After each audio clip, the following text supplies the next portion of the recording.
नमस्कार। ज्योमेट्री के 12th video. और मैंने एक क्वेश्चन लिया है। आप देख रहे हैं एक फिगर, और यहाँ पर ये फिगर है, ये है आपका PQRS। PQRS is a parallelogram, एक समानांतर चतुर्भुज है। PQRS दिया गया है पैरेललोग्राम, क्योंकि समानांतर चतुर्भुज कहलाता है PQRS। और इसमें एंगल जो R है, दैट इज QRT कहें या QRS कहें, ये दिया हुआ है 80 डिग्री, और कहता है the bisector of angle P and Q meet at point T। जो SRSPQ यानी इस एंगल का जो P एंगल बन रहा है पूरा पूरा, ये एंगल पूरा, इसका जो बाइसेक्टर है यानी आधा, बाइसेक्ट का मतलब हुआ ये एंगल अगर ऐसे बना हुआ है SPQ, तो इसका ये हाफ यानी ये बराबर हो गया ये जो है आपका क्या है, मिलता है जाके पॉइंट T पर। और उसी प्रकार इस एंगल Q का TRQ पूरे एंगल का जो बाइसेक्टर है, यानी ये एंगल इसके बराबर हो जाएगा और ये एंगल इसके बराबर हो जाएगा। ये आपको समझना, बाइसेक्टर का मतलब ये हुआ, ये मिल रहा है पॉइंट T पर। दोनों बाइसेक्टर्स जो है P और Q के T पर मिल रहे हैं। हमें फाइंड आउट करना है एंगल TPQ, ये एंगल फाइंड आउट करना है, एंगल TQP ये फाइंड आउट करना है, और एंगल PTQ ये एंगल फाइंड आउट करना है। तो अब आप देखें, सबसे पहले आप ये देखें कि हम निकाल रहे हैं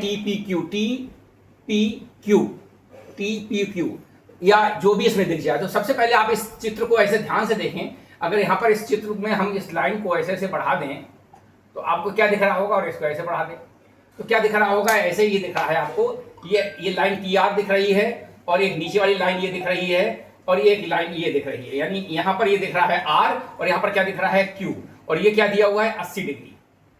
तो ये क्या हो जाएगा, ये भी 80 डिग्री हो जाएगा, इट बी अल्टरनेट एंगल। तो ये क्या हो जाएगा 80 डिग्री हो जाएगा, बीइंग अल्टरनेट एंगल। ये पैरेलल लाइंस है। SR इज पैरेलल टू, अब ये लिखना आपको एग्जाम में, जैसे स्टैंडर्ड का एग्जाम है उस स्टैंडर्ड के एग्जाम में हिसाब से लिखना है। 10th 8th 9th 10th के बच्चों को लिखना पड़ेगा कि SR इज, ऐसे लिखेंगे SR is parallel to PQ, ठीक है, एंड PQ कट्स, ठीक है, SR एंड PQ। तो ये आपको डिटेल में लिखना पड़ेगा। मैं समझा रहा हूं इसलिए कि वीडियो बहुत लंबा ना हो जाए। तो ये 80 डिग्री हो गया। जब ये 80 डिग्री हो गया तो आपका क्या हो जाएगा, कि एंगल TR, या आप देखें TRQ नहीं, RQP, एंगल RQP यानी पूरा एंगल, ये पूरा एंगल, क्योंकि ये स्ट्रेट लाइन हो गई, और ये यहां पर ये 80 हो गया, तो ये 180 में से इसको हटा देंगे तो ये 80 होगा, तो कितना हो जाएगा, ये 100 हो जाएगा। ये आपको समझना है। तो एंगल RQP इक्वल्स टू हो जाएगा 180 माइनस 80 बराबर 100, ये हो जाएगा 100 डिग्री।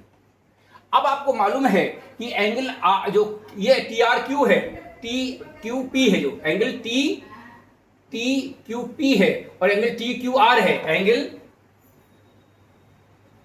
एंगल हो गया आपका TQP प्लस एंगल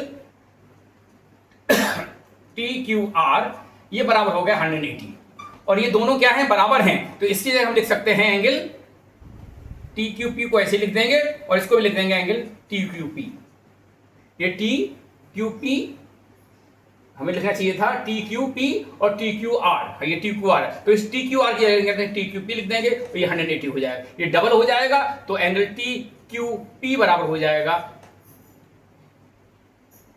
सॉरी ये 100 माइनस 80, ये बराबर हो जाएगा कितना, 100 हो जाएगा। ये 100 है ना, ये पूरा पूरा क्या है, 100 है। तो ये 100 है जब, तो ये 100 होगा, और ये 100 का क्या हो जाएगा, 50 डिग्री आ जाएगा। ये जब पूरा पूरा 100 हो गया तो इस दो भाग में बढ़ जाएगा 50-50। तो आपका ये जो आंसर मिलेगा आपको TQP जो है, सेकंड जो है आपका आंसर हो जाएगा एंगल TQP बराबर, ये आपका आंसर आ जाएगा। ये हो जाएगा आपका 50 डिग्री, ये 50 डिग्री, और ये 50-50 और 80 मिलकर 180 हो जाएगा। ये आपको समझना है। यानी एंगल TQP हमने निकाल दिया, एंगल TQP बराबर आ गया 50 डिग्री। ये एक आंसर आपका मिल गया, ये समझना आपको है।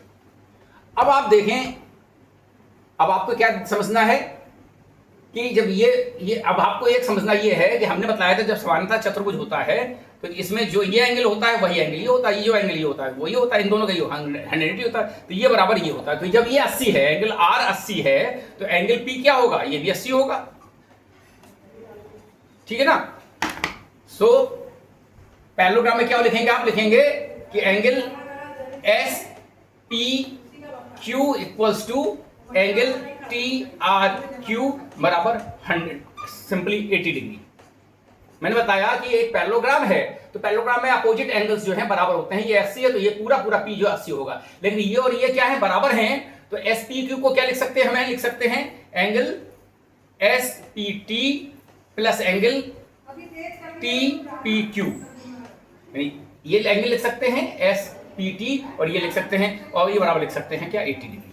और जब ये दोनों बराबर हैं तो उसको क्या लिख सकते हैं, इसकी जगह टी पी क्यू लिख सकते हैं, एंगल टी पी क्यू। तो ये हो जाएगा 2 एंगल टी पी क्यू बराबर 80 और यहाँ पर एंगल टी पी क्यू बराबर हो जाएगा 40 डिग्री। तो ये एंगल आपका आ गया 40 डिग्री, जो आपका एंगल टी पी क्यू था, ये फर्स्ट वाला और ये सेकंड वाला।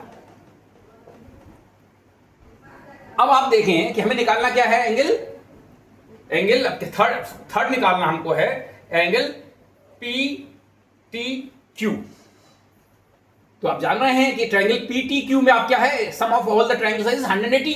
तो 180 में से क्या है, क्या निकाल दें हम, इसको निकाल दें कितना, 40 डिग्री, और क्या निकाल दें हम, ये 50 डिग्री। तो ये क्या हो गया, ये हो गया 180 माइनस 90 और ये बराबर हो जाएगा 90 डिग्री। तो यही आंसर आ जाएगा इस एंगल का, इसका एंगल पी टी क्यू का। ये फर्स्ट, सेकंड और थर्ड यही आंसर्स होंगे। आप हमसे जुड़े रहिए, हमारे वीडियोस को शेयर कीजिए, हमारे चैनल को सब्सक्राइब कीजिए और अपने कमेंट्स कीजिए। बहुत बहुत आभार, धन्यवाद।